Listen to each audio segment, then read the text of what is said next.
It is time for another video. Paul Sinopiatis here with Strathclyde Engraving, wishing you guys a great day. It is an early Thursday morning here in Louisiana, and I'm hoping that I'll be able to get this video posted either this evening or tomorrow morning my time. But I said that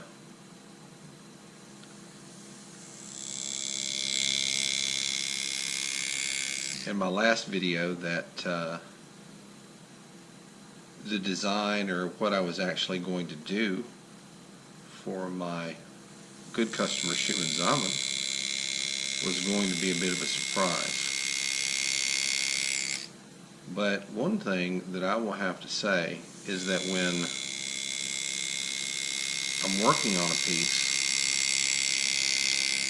and I begin to get excited about it because I see the momentum building in the piece, then it's kind of hard for me to stay mum. I'll be the first to admit. I sent pictures both to the mod maker, Kevin Roach of Viking Mods USA, and to Schumann Zaman himself, and the reactions that I got were phenomenal. So since I have shared it with them, what I'd like to try to do is share this with you so that you guys can see the time it takes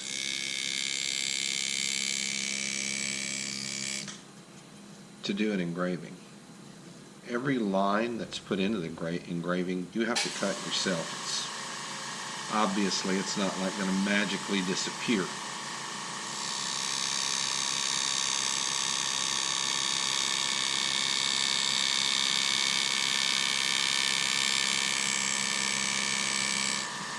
And as with most of the pieces that I do, I find a lot of times that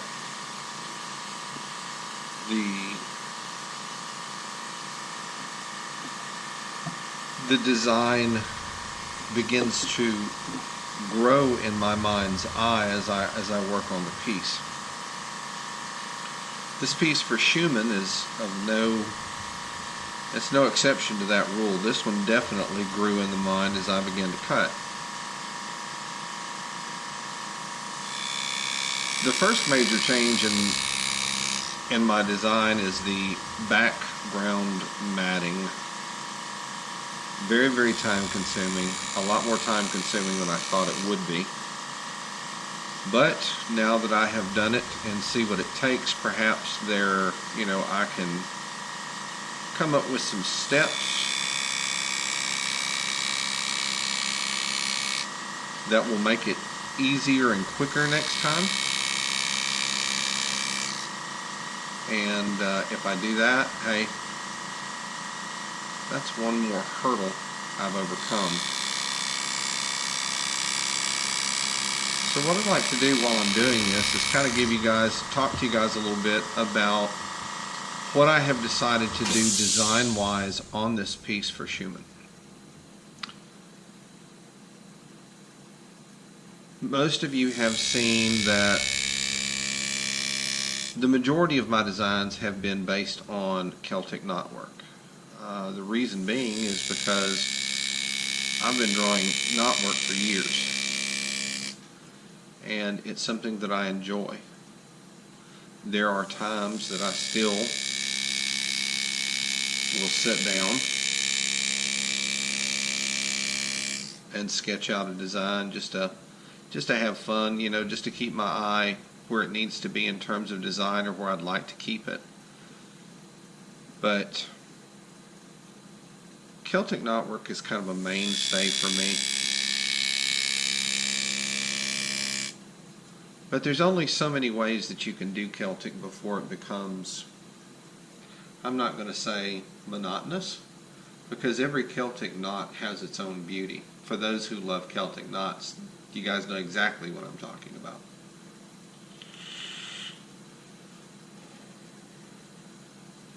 But as an engraver, one of the things that I find that I've really got to do at times is branch out into other art styles.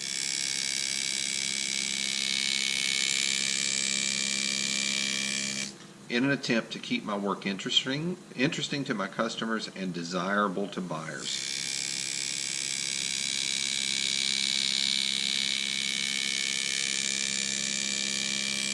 So let's talk about this design. When Schumann and I sat down and talked about a design, he really liked, expressed how much he liked my Celtic knotwork, especially some of the angular Celtic that I've done. And honestly, when I sit down and I think about it,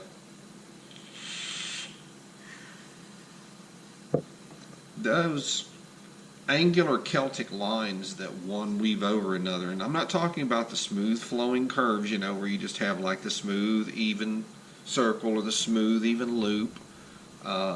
These actually have strong angular lines to them, the design that we chose. So to be honest, it almost leans into a neo-tribal look, which I think is really, really cool. Now, another one of the things that I really like to do when it comes to engraving is traditional tribal. And for those of you who, are ink fans or art fans when it comes to primitive art, you'll understand what I mean when I say there's a difference between traditional tribal and neo-tribal. Traditional tribal is, for me, the basic and straightforward tattooing that you would see amongst the Polynesian, amongst the Maori, amongst the Filipino. Their geometric lines and flowing designs is what actually inspired the creation of neo-tribal in the tattoo industry. So what I've done with this piece, what I'm doing is I'm trying to combine the best of both worlds. Now, one thing that I try to do in all of my artwork is to stay as faithful to the concept of Celtic and traditional tribal in this piece as possible. So the way that I've decided to combine them is what I explained at the beginning of my video that was very, very time consuming, and that's these individual curving cuts. This cut that I'm doing is a water motif that appears in many, many, many ancient cultures, and is still used by the Filipino, by the Polynesians, by the Maori.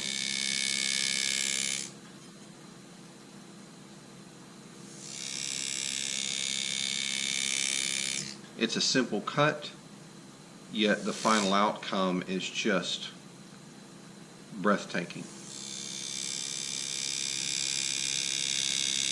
Now, this portion of the design, if you notice, there's no stencil, and there's a reason why.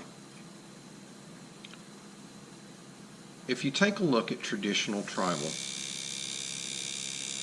and I'm not talking about something that comes out of a tattoo shop, regardless of the skill level of the artist running the shop. What I'm talking about is the traditional stuff that you see on the indigenous people, the indigenous Maori. Their moko, their facial tattoos are so beautiful. I don't know that I would ever do that, tattoo my face, but for them, it's a thing of beauty.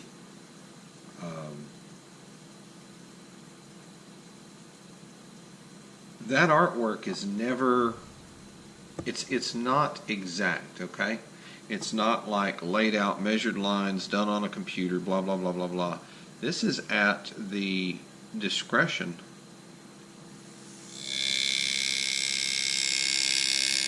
of the artist who is, pushing ink into somebody's skin.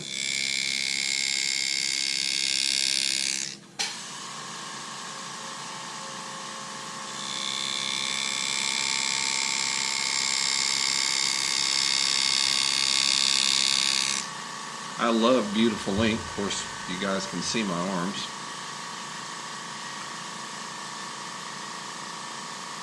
So when I do this design on a piece, I don't use a stencil because it should be done by eye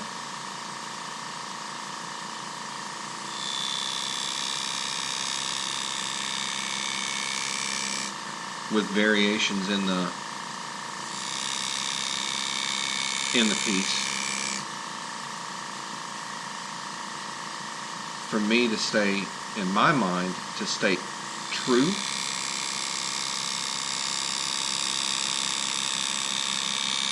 to the traditional idea.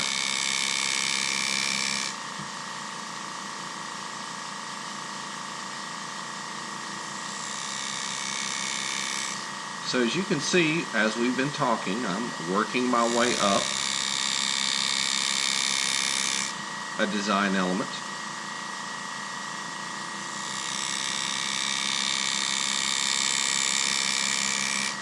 And as you can see, this is not something that you screen through. This takes time.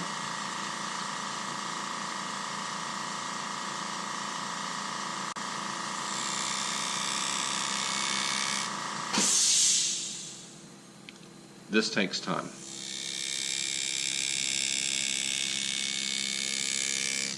Every one of these lines have to be cut. Every one.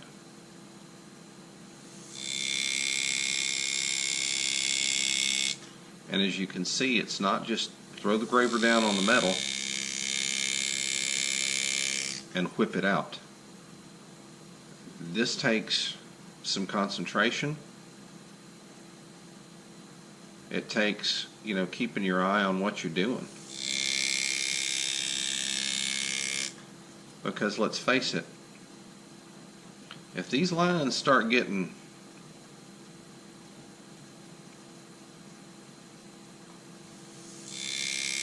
flat, or the curve is not a curve,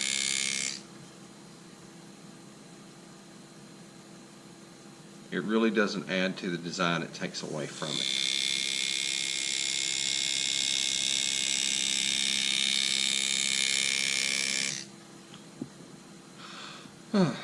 For those of you who are watching who are trying to learn to engrave, or considering learning engraving, or have been, doing some basic engraving of your own, I'm using a GRS C-Max carbide graver of the 105 degree variety.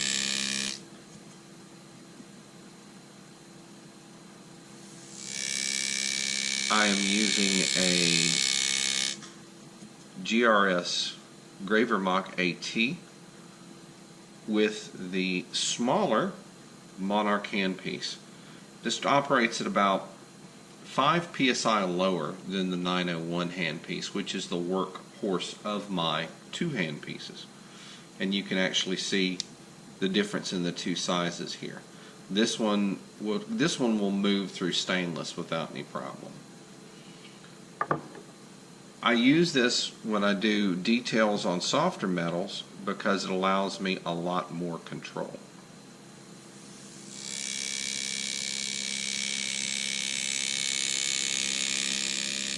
Could it be done with a 901? Could what I'm doing be done with a 901 handpiece? You bet your bottom dollar. There are master engravers out there who use the 901 handpiece to do their entire engraving. They don't swap off handpieces. They don't have a need to.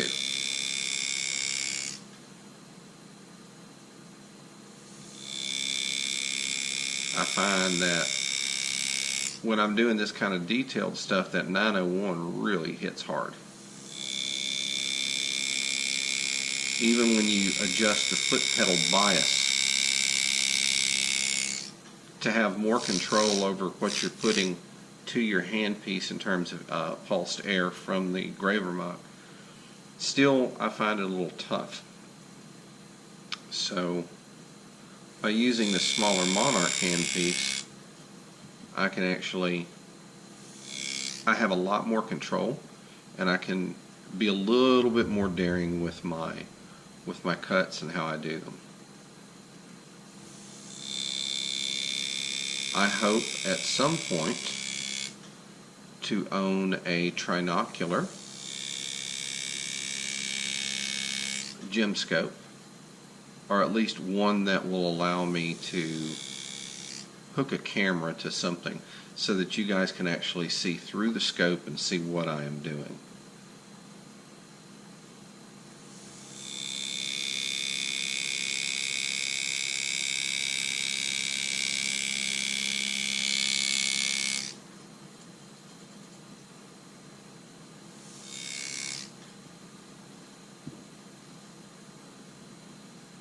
So the way the water design works, basically it's 3 curving lines. You start either in a corner or against another one, and what you do is in the corner you create 1 curving line. Equidistant, come up a little bit, and then equidistant from the line you've cut, another curving line. I use 3 lines in each set. Some people will use more, some people will use less. I find 3 works really, really well for me, and it has a very pleasing look, and it's enough to cover good area.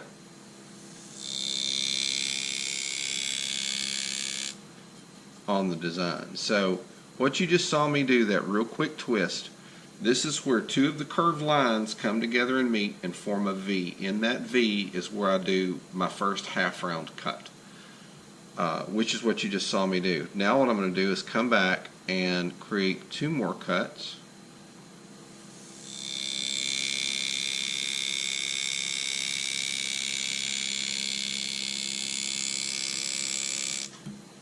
And each of those cuts have to be equidistant from one another.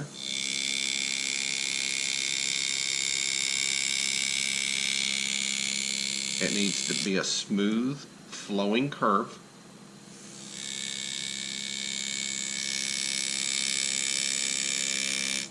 And if you rush it, it's going to look rushed. I can promise you that. So this is one of those things where you've really got to slow down and take your time with it so that you can get everything looking the way that it should.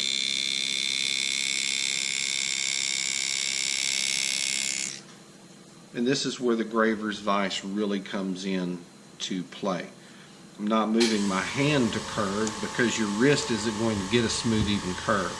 Keep your wrist locked and move the piece that you're working on. That's why engraving lends itself to scroll work so well.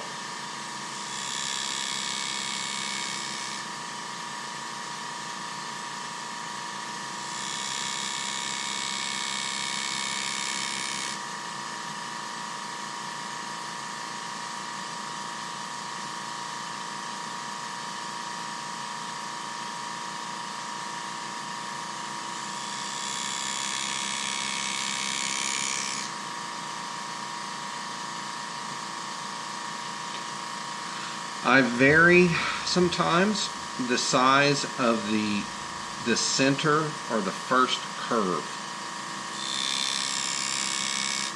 By doing that,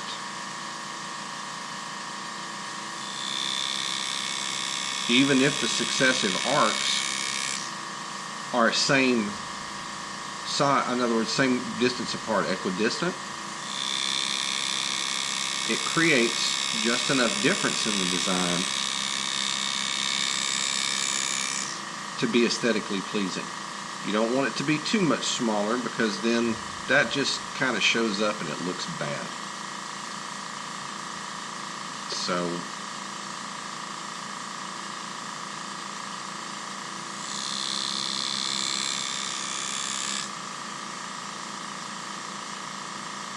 Just take your time if you're going to do this design, trust me.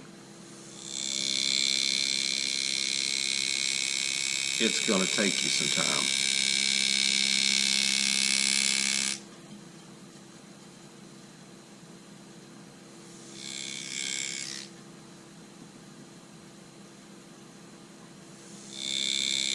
So we're nearing, finally,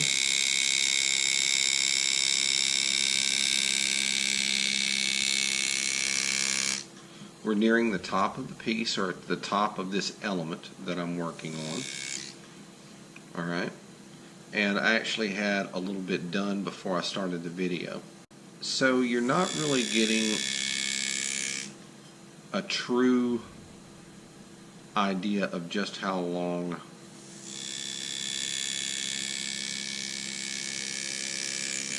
doing this can take.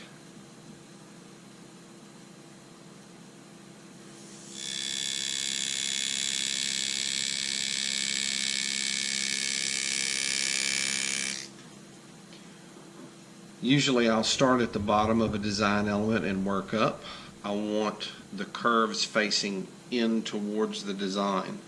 So that's another thing that you've got to be, wary of, how your lines are shaping up, where they meet, because you can cook this off real quick. So taking time with each line,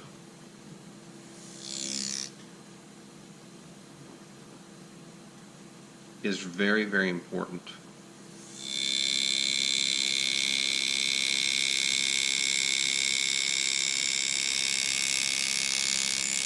To achieve that uniform look and something that, as an engraver, you can be proud of.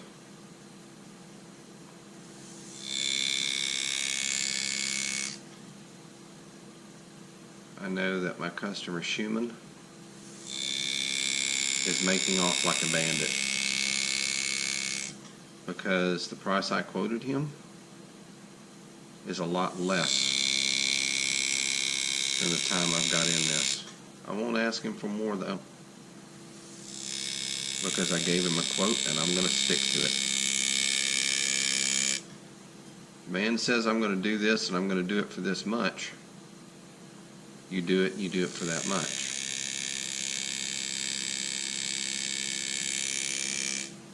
Going back after the fact and changing the deal on a person is, to me, there's no honor in that. There's no moral high ground in that. Get your estimate right the first time. And sometimes, to be honest, it just takes, a little experience to know what you should charge.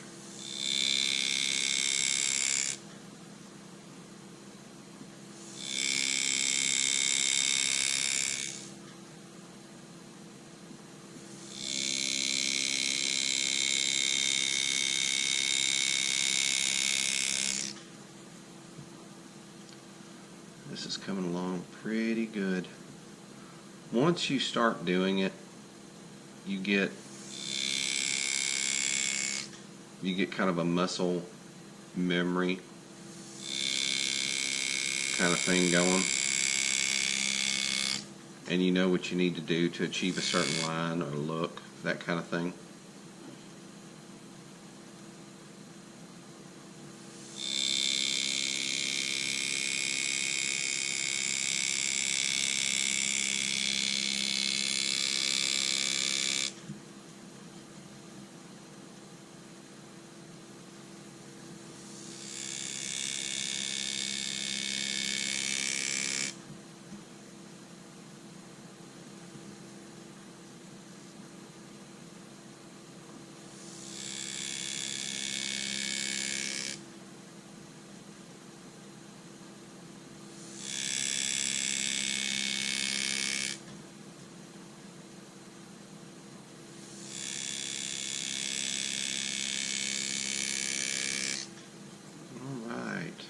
And what I'm going to do is I'm going to go ahead and finish out this one piece and finish the decorative cuts along the edge.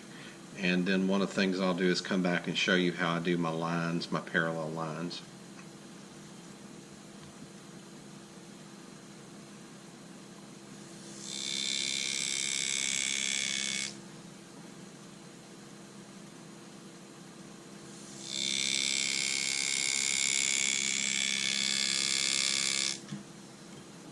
And you've got to come back and you've got to go on a previous line very carefully, knock the burrs of the metal out.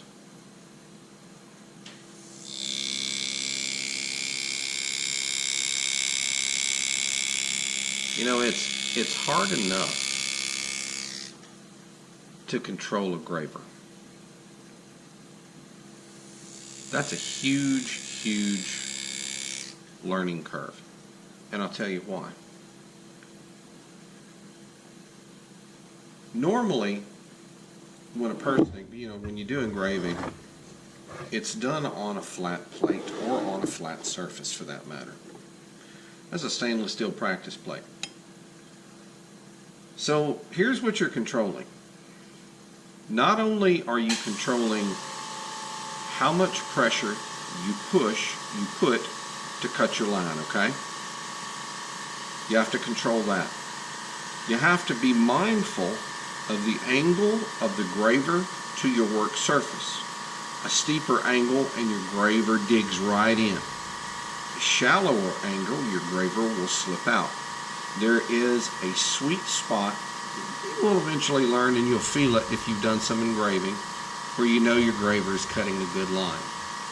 On top of that, you also have which way you're leaning the graver. And in the case of these V-shaped gravers, especially these, well, with any graver for that matter, that varies the shape of your cut. I'm going to get a couple of Q-tips here, and I'm going to illustrate that point to you. Let me move this back. All right. What I want you to look at is the V that's formed here. That V is what's actually cutting the metal, okay? More specifically, down here at the tip where it would be sharpened. So, when I say a 90-degree graver, what I'm looking at is a graver that has a 90-degree right angle, and that's the cut. That's the width of the cut. So, when we talk about a 105, it flattens out a little bit more. We talk about a 120, it flattens out even more. So now can you imagine the effect of leaning the graver one way or the other and how that affects the look of your line? Now, there are some times that you do want to lean that graver out, away from you, or lean it in towards you to create what's called a flared cut. Especially when you're doing a curve, when you're creating a curved line, graver stays still, you rotate the piece. But instead of keeping the graver still, you actually lean it in a little bit towards you as you curve the line, cut your line. There are so many variables. Add to that knowing how strokes per minute will affect the look of your line, as well as your control input to the foot pedal, which increases or decreases the amount of air pressure going into the back of the handpiece, hitting the hammer, and hitting the collet. So many variables that you have to control. And a loss of control on any of those variables is something that you can see.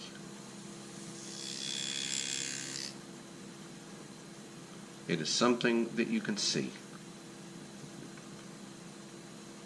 Now, let's add another twist to it, shall we?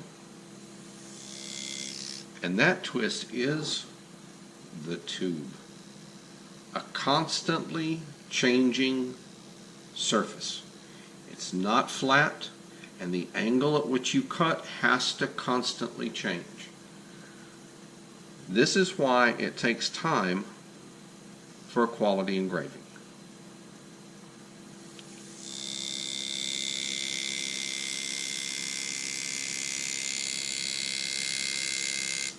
And I do my best to give each customer who pays me their money's worth.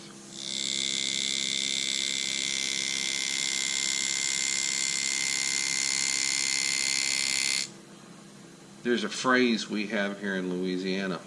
It's a French word, Cajun French, lagniappe. Lagniappe basically translated, or at least this is what I understand because I do not speak Cajun French, it means a little bit extra.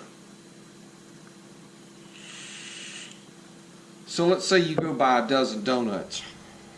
You're a good customer. The guy, you go in at least twice, 3 times a week, and you're buying a dozen, 2 dozen donuts to take to work for your, friends and coworkers to eat. Well, the guy sees that you're buying and knows that you're putting money in his pocket, so what does he do? One day when you come in, when you only buy a dozen, he gives you a dozen for free. That's the little bit extra. That's lagniappe.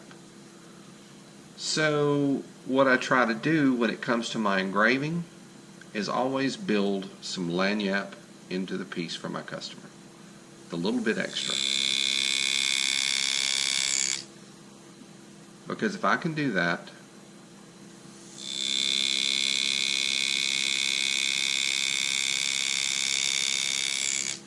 it will always be said, he goes the extra mile.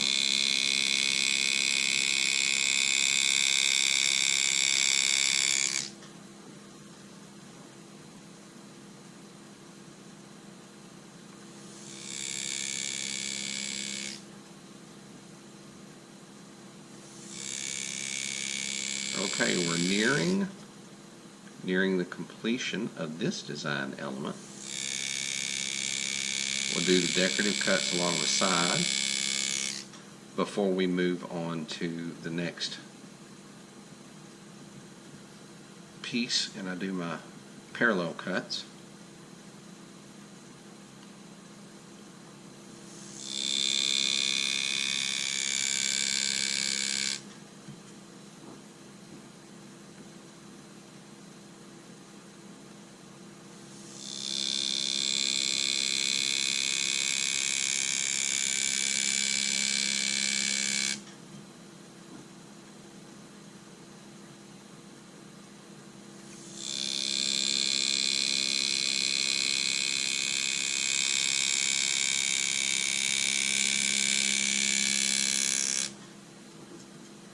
Perfect, love it.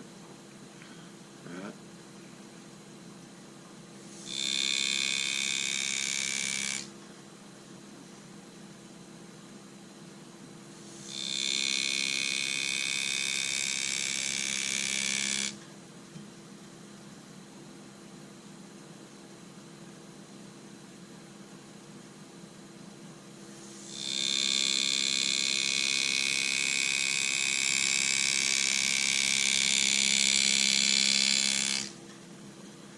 Another thing that you have to watch when you're doing this design, because naturally you're going to go back and sand this before you finish up.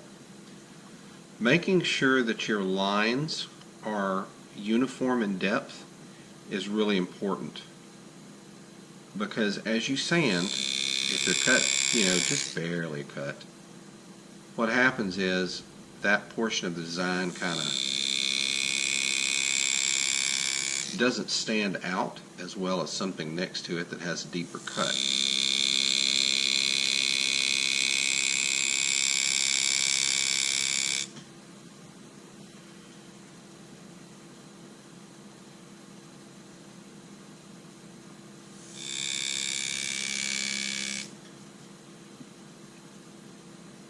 Okay, we're nearing the top of this design element.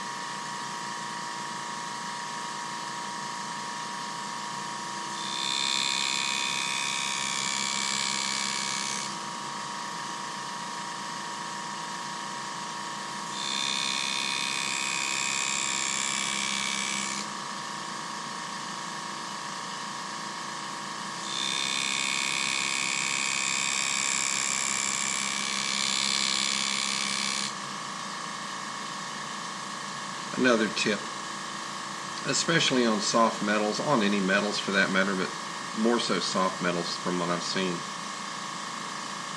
When you come to the end of your line and you're facing another cut that must stay intact for the design purpose, ease up and slow down on the speed at which you cut.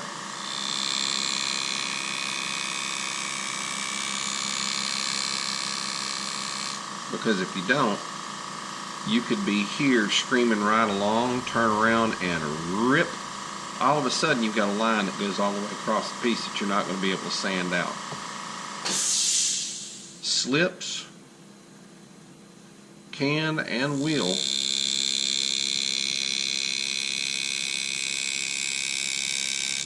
drive you batty.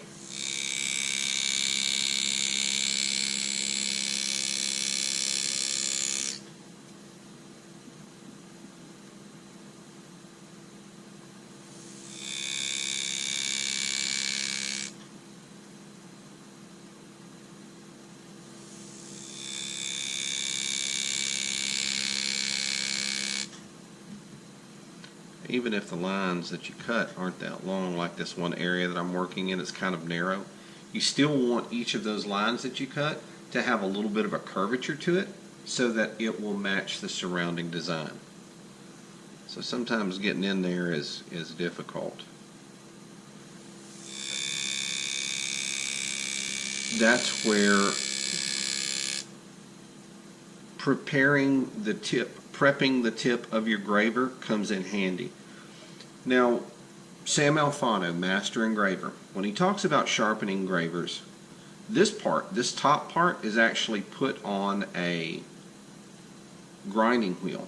And what he does is he grinds it, kind of makes a half round design over the top of it, leaving a small tip to cut with. I do mine a little bit differently. Since I don't have a motorized grinding wheel, I use my GRS power hone, and it's real simple how I do this. Once the graver is mounted in my dual angle sharpening fixture, for those of you who engrave, you're going to know exactly what I'm talking about. This is a dual angle sharpening fixture, folks. It allows you to control the rotation of the graver here as well as the angle that the graver contacts your grinding wheel here. So when this is mounted in 0 degrees, I roll it to the 90, and then at that 90-degree mark, I use a 10-degree taper here. Roll it back to the other 90, 10-degree taper here. That's what actually brings this tip down to the point. Then, to remove metal on the top so that I can see my cutting face, back at the 0 degree, I rotate it 45 degrees at a 10-degree angle to the grindstone. Same thing, 45 degrees the other way on the other side of the 0, 10 degrees, and that creates this facet, whoops, this facet and this facet. The top facet is created by putting the graver down against the grinding stone at a 15-degree angle. The reason I use a 15-degree angle on the top as opposed to the 10s that I use on the side, I need a steeper cut on the top to be able to remove the metal and make the very tip of the graver tiny enough so that as I'm cutting my lines, instead of seeing a ton of graver face, I'm actually seeing the point of the graver and where I'm cutting. Following that, sharpening, is kind of like the next thing that you've got to do. And another thing that I do is with these carbides, after I sharpen them up, what I do is I go and I polish the back of them. And I use like a hard leather that has been sprayed with a diamond dust compound, industrial diamond. So I mean, it's not like, oh man, I can go to a jewelry store. No, they'll giggle at you when you do. This is designed for one purpose. Whoa, you just saw a slip. Coming around the corner, my graver lifted up, went across, cut, and then when I pulled it, it came back down. So that's going to take some sanding to get out.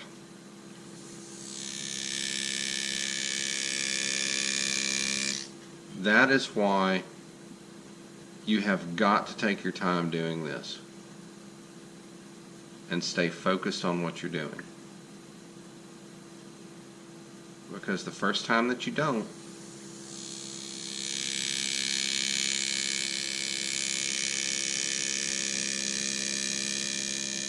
trust me when I tell you, the graver's going to remind you.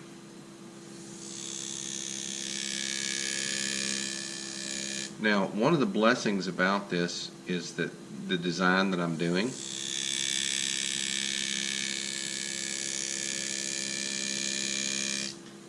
will allow me to effectively handle that slip without any problem. If you were doing something like shading or something out in the open where your design cuts aren't so close together,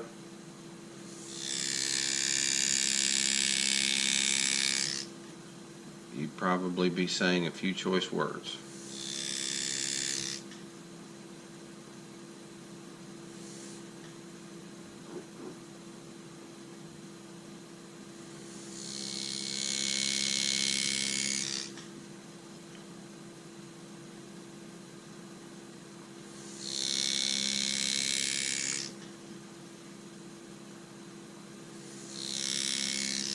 Alright, so there we've got that done. So you can see how long it has taken just to get that one small section partially done. Now we're going to go back in and finish up the last part of it, which is going to be the decorative cut, at which point I'm going to bring this video to a close. One of the things that I wanted you guys to see was exactly what I deal with, or what I am having to deal with in terms of the engraving that I'm doing, the pieces that I'm doing, how I'm handling the pieces, that kind of thing. So we're going to go on ahead and get a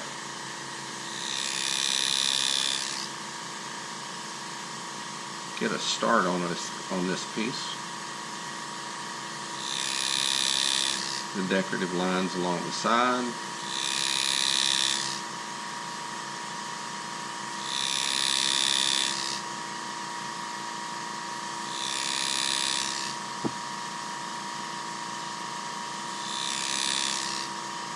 I'm sure some folks who engrave, who are watching me, are asking, why didn't you mark each one of those decorative cuts with a set of dividers?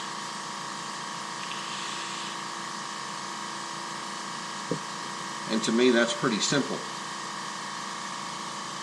If I do, is it traditional tribal?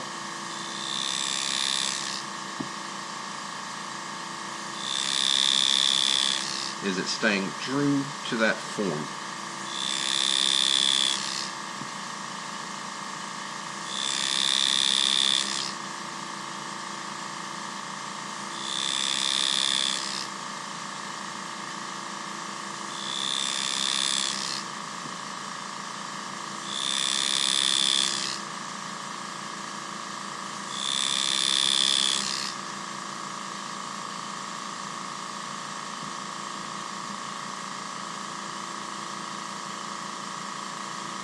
Now, while we're just messing around here, I want to show you one thing. If you look along the side of this design element, you can look at the matting and you can see there's some spots that are flat here. That was as a result of sanding, okay? So what I'm going to do, I've got my Monarch down to a real low roar, okay? What I'm going to do is I'm going to go back in and see if I can't flatten that area out some. So what I'm using is a flat graver.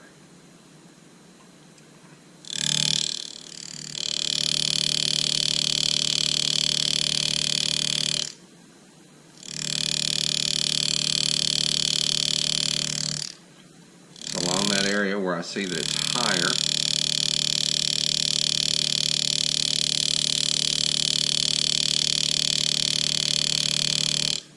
very carefully going back in,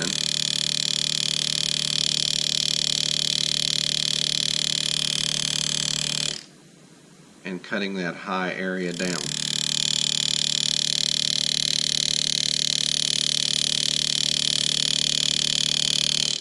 And as you're doing this is something you need to be aware of. Remember, this isn't about gouging out metal. This is about carefully, little by little,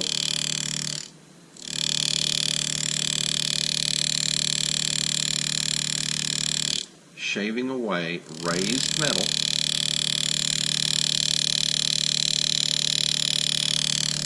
to help out with your background matting.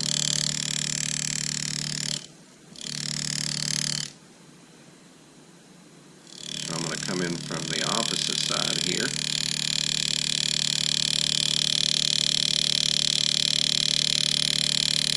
Why am I running my graver so slow? I like the way this slow hit cuts when I'm using a flat graver.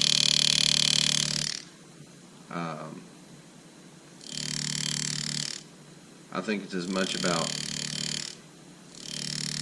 graver control as it is anything. Okay. So that one high area we've kind of shaped down right there. We've got a little bit more that we've got to come across on this side and get.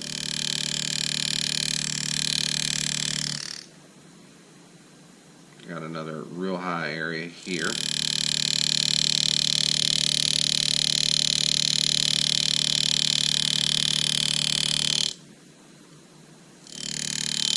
And this one right here that I'm going to be working on, kind of curving around here. You hear the graver loading up. That's the highest area there.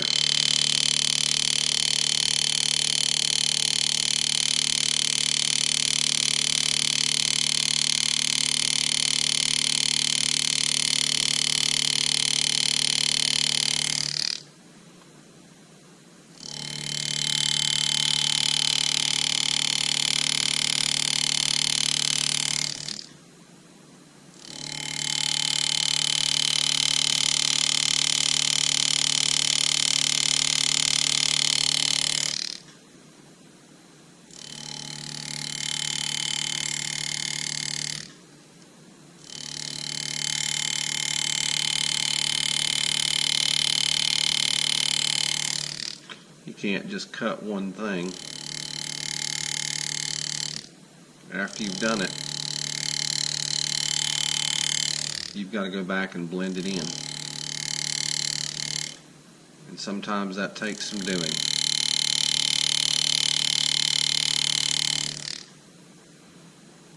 Okay, I'm going to come starting at about right here. Grab that graver in my hand a little bit better.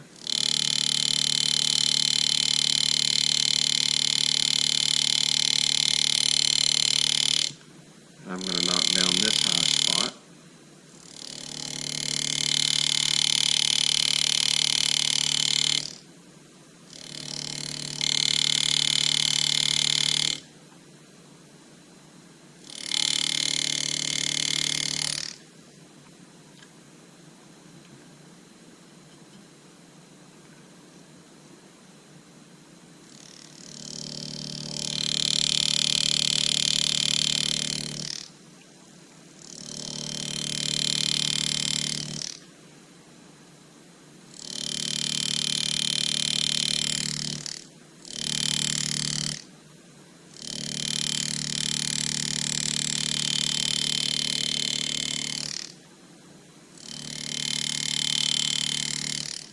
Got a little difference there in the height of that metal, so I've got to real carefully come back through and try to even it all up. You see what I'm saying? If I was doing this with the stone cut background, the textured background that I normally do, I'd have already been finished with this piece.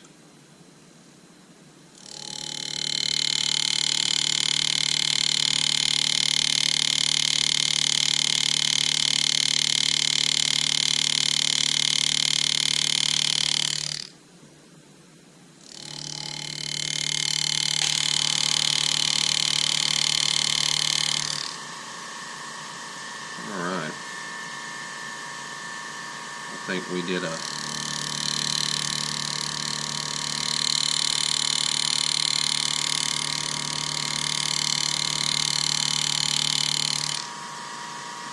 some good there.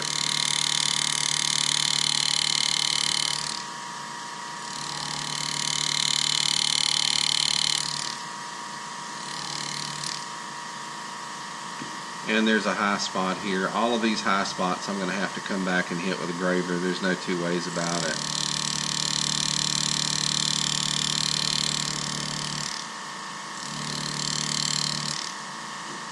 Alright, so you've seen how we've done the flattening. You've got an idea of how we do the decorative cuts. In fact, I'm going to go back in and start on that again. Bring my strokes per minute back up, and let's continue along this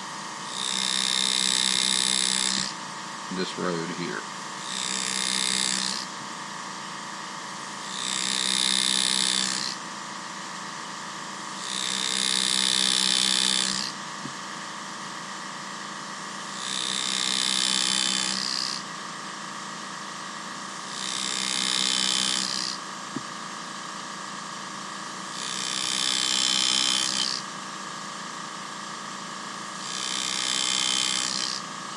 There we go. Now I'm going to come back up the other side. Roll it around where I can get to the bottom of it right there. And we're going to do the same thing over here.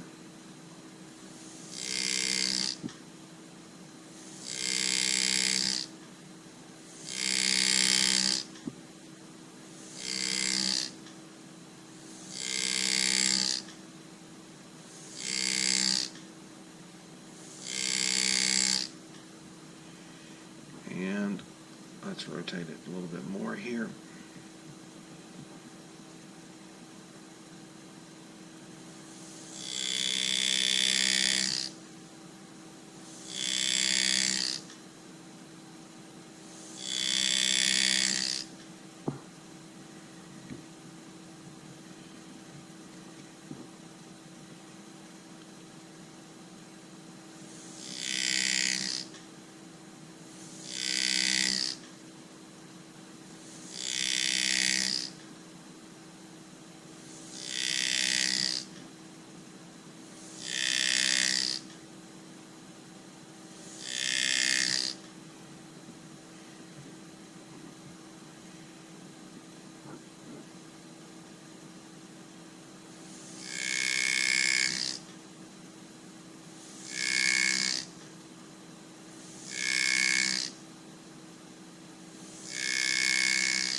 And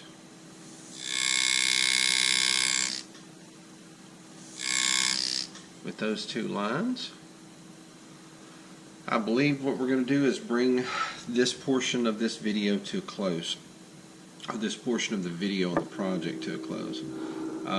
There will probably be, I probably won't do a video on the faceplate. I may not. It all depends on you know, how much more time it's going to take me to get this piece done.